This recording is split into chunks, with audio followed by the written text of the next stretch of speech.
doctor Himanta Biswa Sarma ডাঙৰীয়াই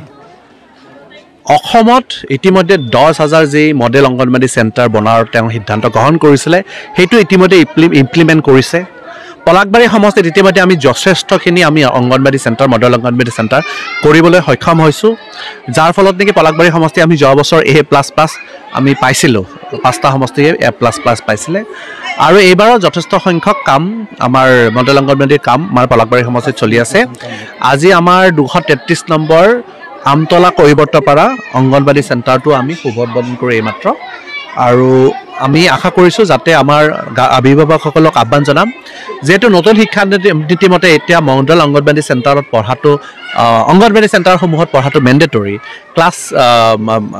বয়স 6 বছৰলৈ আমি আহ্বান জনাম যাতে সকলোৱে নিজৰ ল'ৰা ছোৱালীক অংগনবাড়ী চেণ্টাৰসমূহত পঢ়ায় আৰু কিয়নো নতুন শিক্ষা নীতি মতে এইটো এটা মেণ্ডেটৰী বাধ্যতামূলক হৈছে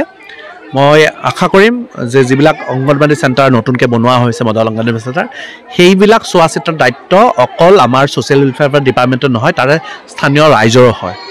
আৰু যাতে এই পৰিৱেশ এটা ভাল পৰিৱেশত আমি সৰুতে কেতিয়াও এনেকুৱা স্কুল দেখাই নাছিলোঁ এটা ভাল পৰিৱেশ মুখ্যমন্ত্ৰীৰ সপোন এইটোৱে যে ল'ৰা ছোৱালীক অতি কম সময়ৰ ভিতৰত অতি